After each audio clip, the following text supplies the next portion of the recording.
শুভলক্ষ্মীর দুই সন্তান শ্রী আর কেশব বাড়িতে ফিরে এসেছে দেখে অবাক হয়ে যায় শুভলক্ষ্মী। হ্যাঁ বন্ধুরা, এমনটাই দেখতে পাবে। বিস্তারিত জানতে এই ভিডিওটিতে লাইক দিয়ে চ্যানেলটি সাবস্ক্রাইব করে দেখতে থাকুন। গল্পের শুরুতে দেখা যাবে শ্রাবন্তী বলছে, বাড়িতে কি আজ রান্না বান্না নেই? কোনো আয়োজনই তো দেখতে পাচ্ছি না, সকালের ব্রেকফাস্ট কই? আর তখনই দেখা যায় কমলি বলছে, বড় বৌদির মনটা ভালো নেই, সে ঘরে বসে আছে। আর তখন দেখা যায় শুভলক্ষ্মীর নামে নানান কথা বলতে থাকে সেবন্তী। আর তখন বলছে বড় বৌদির মনটা ভালো নয়। সেবন্তী বলছে যে বাড়ির বড় বউ হয়েছে, সে নাকি বাড়ির বড় বউ। বাড়ির বড় বউ হতে গেলে যে একটা দায়িত্ব আছে সেটা বুঝতে পারে না। এখনো পর্যন্ত আমারই কাজকর্ম করতে হয়, কেন আমি করব? আর এদিকে ঋদ্ধি, সমিত আদি সকলে এসে সেই সমস্ত কথাগুলো শুনতে থাকে। আর তখন বলছে যে মহারানীর মতো এখনো ঘুমোচ্ছে। সুমিত বলতে থাকে যে মা, তুমি তো আজকে জানো যে আজকে কি দিন। ঋদ্ধিও বলছে, হ্যাঁ মা, আজকের দিনে শুভলক্ষ্মী তার মেয়েকে হারিয়েছে। আর এই দিনটাতে প্রতি বছরই শুভর মন খারাপ হয়। শুভ একা একা বসে থাকে, একা খুব কষ্ট পায়। তুমি কি সেটা জানো না? আর তখন দেখা যায় সেবন্তী বলছে, এই সমস্ত করলে কি আর মেয়েকে ফিরে আনতে পারবে? আর মেয়েটা কার জন্য হারিয়েছে? এই সব কিছুর জন্য। আর মেয়েটা হারানোর পিছনে, সবকিছুর পিছনে রয়েছে শুভলক্ষ্মী, সবকিছুর জন্য দায়ী। আর তখনই আদি বলছে, কি বলছো তুমি এসব? শুভলক্ষ্মী কি করেছে? আর বলে যে শুভলক্ষ্মীর জন্যই তো সবকিছু হয়েছে, আজকে যা যা ঘটছে সবকিছুই তো শুভলক্ষ্মীর জন্যই ঘটছে। আর তখন বলে, মা, তুমি শুভলক্ষ্মীকে দোষারোপ করার আগে একবার নিজের কথাটা ভাবো তো, তুমি নিজে কি করেছো? তুমি কি করেছো? আর তখন বলে, আমি কি করেছি? ও সামান্য সামান্য ও নিজের মেয়েটাকে পর্যন্ত ধরতে পারলো না, সামলাতে পারলো না, সংসারটা তো সামলাতে পারেনি, নিজের মেয়েকেও আটকাতে পারেনি। আর তখন বলে, দেখো, ওর মেয়ে হারানোর পিছনে কিন্তু সবকিছুর পিছনে তোমার হাত রয়েছে, তুমি কিন্তু সবকিছুর মূল। তখন আর কোনো কথাই বলে না সে বন্ধু। ওদিকে দেখা যাবে কেশব দেশের মাটিতে এসে পা রাখে। আর তখন এদিকে দেখা যায় সমিত খুব খুশি হয়ে যায়। সমিত আদিকে বলে যে, তুই কি শুভলক্ষ্মীকে কথাটা জানিয়েছিস? আর বলে না। আর তখন বলে, তাহলে তো সারপ্রাইজটাই রইলো না। অন্যদিকে দেখা যাবে শুভলক্ষ্মীর কথাগুলো ভাবতে থাকে যে, তুই দেখবি শুভলক্ষ্মী যখন জানতে পারবে যে কেশব দেশে এসেছে, তখন দেখবি সবকিছু মিটমাট হয়ে যাবে। আর কোনো মন খারাপ হবে না, শুভলক্ষ্মী ঠিক হয়ে যাবে। আর শুভলক্ষ্মীর কথাগুলো ভেবে আদিও খুব কষ্ট পায়। এরপর শুভলক্ষ্মীর জন্য খাবার নিয়ে এসে দরজার পাশে এসে দাঁড়িয়ে শুভলক্ষ্মীকে ডাকতে থাকে। আর বলে যে, শুভ, তুমি দরজাটা খোলো, খেয়ে নাও কিছু, না হলে তো তোমার শরীরটা খারাপ করবে। শুভ বলে, আদি তুমি যাও, আমার ভালো লাগছে না। আজকের দিনে আমার মেয়েটা আমার কাছ থেকে দূরে গিয়েছে। যে মেয়েটাকে নিয়ে আমি বস্তিতে গিয়েছিলাম, সেখানে গিয়ে তাকে আমি অনেক কষ্ট করে মানুষ করেছি, নিজের হাতে আমি সবটা করেছি, সেই মেয়ে কিনা আজ আমার কাছে নেই, এটা আমি ভাবতেই পারছি না। আদি এই কথা বলেই কাঁদতে থাকে। আর বলে, শুভ, তুমি দেখবে আমাদের মেয়ে আমাদের কাছে একদিন ঠিক ফিরে আসবে, আমরা ঠিক আমাদের মেয়েকে খুঁজে পাবো, আর সেদিন দেখবে সবকিছু ঠিক হয়ে যাবে। আর বলে, তুমি আমাকে মিথ্যা আশা দিচ্ছ আদি আবারও? আর তখন বলে, না, আমি মিথ্যা আশা দিচ্ছি না শুভলক্ষ্মী, আমার মন বলছে আমাদের মেয়ে ঠিক ফিরে আসবে। আর তখন বলছে, না, আমি কিছুই বুঝতে চাই না, তুমি এখান থেকে যাও।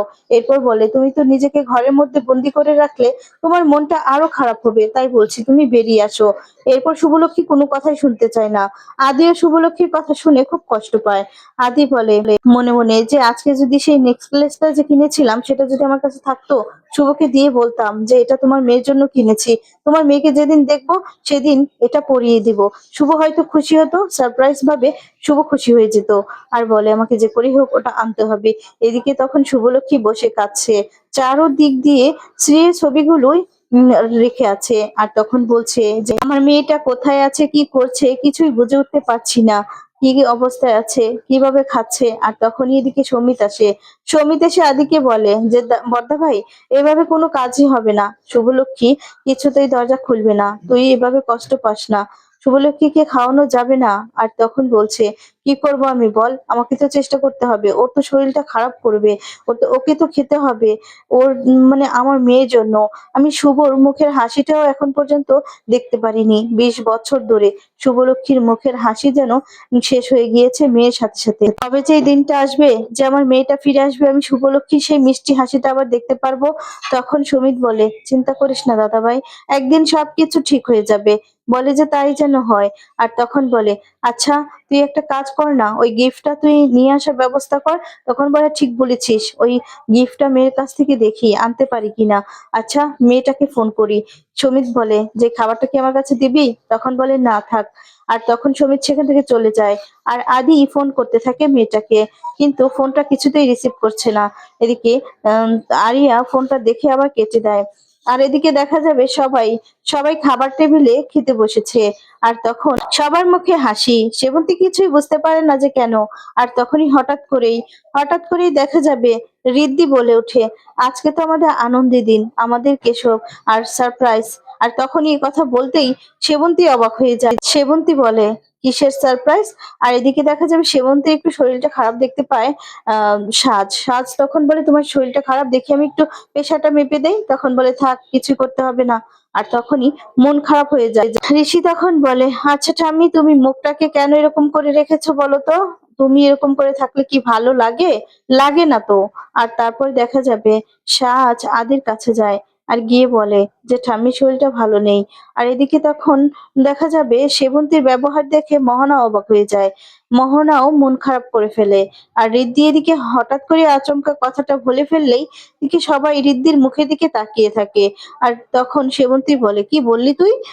মানে কি সারপ্রাইজ? কি সারপ্রাইজ বলতো, কি সারপ্রাইজ? কে আসবে? কে আসবে বলতো? আর তখন কোনো কথাই বলে না, চুপ করে থাকে। এদিকে তখনই মোহনা বলছে, কি করেছো তুমি? সর্বনাশ, তুমি তো এই কথাটা ব্লেন্ডার করে ফেলেছো। এখন এখন কি হবে? আর তারপর দেখা যাবে কথা এড়ানোর জন্য অনেক চেষ্টা করলেও পারে না। আর তখন বলে, কি ব্যাপার? মানে আমাদের কেশব ফিরে আসছে আর আমি এই কথাটা জানি না? এত বড় খুশির সংবাদ আর আমিই জানি না? এ কথা বলতে থাকে। অন্যদিকে দেখা যাবে আদি বারবার করে আরিয়াকে ফোন করছে, কিন্তু আরিয়া ফোনটা রিসিভ করছে না, ফোনটা কেটে দেয়। এরপর আদি তো আবার ফোন করতে থাকে, কিন্তু আরিয়া এবার বিরক্ত হয়ে যায়। বিরক্ত হয়ে দেখা যাবে মোবাইলটা হাতে নিয়ে কম্বলের নিচেই কথা বলতে থাকে। আর তখন বলে, এই আপনি কি গো? কি আপনি, হ্যাঁ? আপনি কে বলুন তো, এত ডিস্টার্ব করছেন? আপনি কি বুঝতে পারছেন না আমি ঘুমোচ্ছি? তখন বলে, তুমি আগে দেখো কটা বাজে, এখনো সকাল নেই। আর বলে, আসলে আমি তোমাকে ফোন করেছিলাম, ওই তোমার সাথে আমার ধাক্কা লেগেছিল না কিছু, গিফট আর কি এক্সচেঞ্জ হয়ে যায়, তার জন্যই। তখন সবটা আরিয়ার মনে পড়ে। আরিয়া তখন ও লাফ দিয়ে উঠে বলতে থাকে, হ্যাঁ হ্যাঁ, আমারও একটা জিনিস না এক্সচেঞ্জ হয়ে গিয়েছে। আমার বাবার জন্য আমি গিফট কিনেছিলাম। তখন বলে, হ্যাঁ। আর বলে যে আমার বাবার গিফটটা আছে তো আপনার কাছে? এরপর বলে, হ্যাঁ নিশ্চয়ই আছে আছে। আর তখন বলে, আচ্ছা আপনার জিনিসটাও আমার কাছে আছে। আপনি বলুন যে কোথায় দেখা করা যাবে, কোথায় মানে কিভাবে জিনিসটা নেওয়া যাবে, আমরা আবার এক্সচেঞ্জ করতে পারবো। বলুন না বলুন, আমি যেখানে যেতে বলবেন আমি সেখানেই যাব। তখন বলে, দেখো আজকের দিনটা আমার জন্য স্পেশাল, তাই আমি তো বাড়ি থেকে বের হতে পারবো না। তাই আমি তোমাকে না, তুমি যদি কিছু মনে না করো, তোমাকে আমি ঠিকানাটা দিচ্ছি, তুমি আমার বাড়িতে চলে আসো। আর তখন বলে, হ্যাঁ হ্যাঁ, আপনি আমাকে ঠিকানাটা পাঠিয়ে দিন, আমার কোনো সমস্যা নেই। এরপর বলে, আচ্ছা ঠিক আছে, আমি টেক্সট করে তোমাকে ঠিকানাটা পাঠিয়ে দিচ্ছি। এই বলে আদি মেয়েটাকে ঠিকানাটা পাঠিয়ে দেয়, মেয়েটাও খুশি হয়ে যায়। এরপর এদিকে দেখা যাবে সেবন্তী বলে, আদি এত বড় একটা খুশির সংবাদ তুই আমাকে বলিসনি যে আমাদের কেশব বাড়িতে ফিরে আসছে? আর তখনই দেখা যাবে চুপ করে থাকে। এরপর এদিকে ঠাম্মি ঠাম্মি বলছে যে আমাদের কেশব বাড়িতে ফিরে আসবে। হ্যাঁ, ওকে দেখলে এবার দেখে আমি মনে শান্তি পেয়ে মরে যেতে পারবো, মরলেও এবার আমার শান্তি লাগবে। আর তখন সাজ বলে যে, ঠাম্মি তুমি কি বলছো এসব? তুমি আবার এসব কথা বলছো? আমি কিন্তু বড়দাদা ভাইকে সবকিছু বলে দিব, তোমাকে বকে দিবে। আর তখন বলে, হয়েছে। এরপর হাসতে থাকে। তখন দেখা যাবে এদিকে উম, বলছে যে, আচ্ছা আহ বড় জেম্মা জানে না? ঋষি বলছে। তখন ঋদ্ধি বলে, আরে বাবা বলে দিলে কি সারপ্রাইজ থাকবে? বলে দিলে তো সারপ্রাইজটাই শেষ হয়ে যাবে। আর তখনই সবাই খুশি হয়ে যায়, মোহনও খুশি হয়ে যায়। আর তখন এদিকে সেবন্তী কিছুতেই সহ্য করতে পারে না শুভলক্ষ্মীর কথা শুনে। সেবন্তী তখন বলে, আচ্ছা এটা সারপ্রাইজ? শুভলক্ষ্মীকে সারপ্রাইজ দিবে বলে এত বড় একটা খুশি সংবাদ, আমার নাতি বাড়িতে ফিরে আসছে, আর সেটা কিনা আমি জানতে পারি না? আমাকেও জানানো হয়নি এত বড় খুশি সংবাদ? ও কি পছন্দ করে না পছন্দ করে, ওর পছন্দের খাবারগুলো তো রান্না করতে হবে, তাই না? এক্ষুনি আমি আমার নাতির জন্য সমস্ত পছন্দের রান্না করব। আর তখন দেখা যাবে ঠাম্মি বলতে থাকে, হ্যাঁ ছেলেটা এতদিন পর বাড়িতে ফিরে আসছে, কি যে শান্তি লাগছে শুনে, আমার খুব ভালো লাগছে। আর তখন সেবন্তী বলে, আমাকে এক্ষুনি রান্না বসাতে হবে, তার জন্য বাজার করতে হবে। এই কমলি, কমলি, তোকে আমি লিস্ট বানিয়ে দিচ্ছি, তুই না এক্ষুনি বাজার করে নিয়ে আয়। বুঝতে পারলি তো, আমার নাতির সব পছন্দের খাবার আমি রান্না করব। এই বলে কমলির কাছে যায়। আর তখনই সবাই এটা দেখতে থাকে। মোহনা এদিকে বলছে, আমি বলছিলাম কি, যে এটার কোনো প্রয়োজন নেই, আসলে আমি না সবকিছু বাজার করিয়ে রেখেছি। তখন এই কথা শুনে বলতে থাকে, আচ্ছা, আমার নাতি বাড়িতে ফিরে আসছে, এখন কি তোমার কাছ থেকে জানতে হবে মানে আমার কি লাগবে না লাগবে, আমার নাতি কি খাবে না খাবে? তুমি চুপ করো। এই বলে বলতে থাকে, কমলি আমার সাথে আয়। আর তখন কমলিকে নিয়ে সেখান থেকে চলে যায় রান্নাঘরের দিকে, রান্না করবে বলে, যে কেশব কি কি পছন্দ করে সেগুলো রান্না করবে।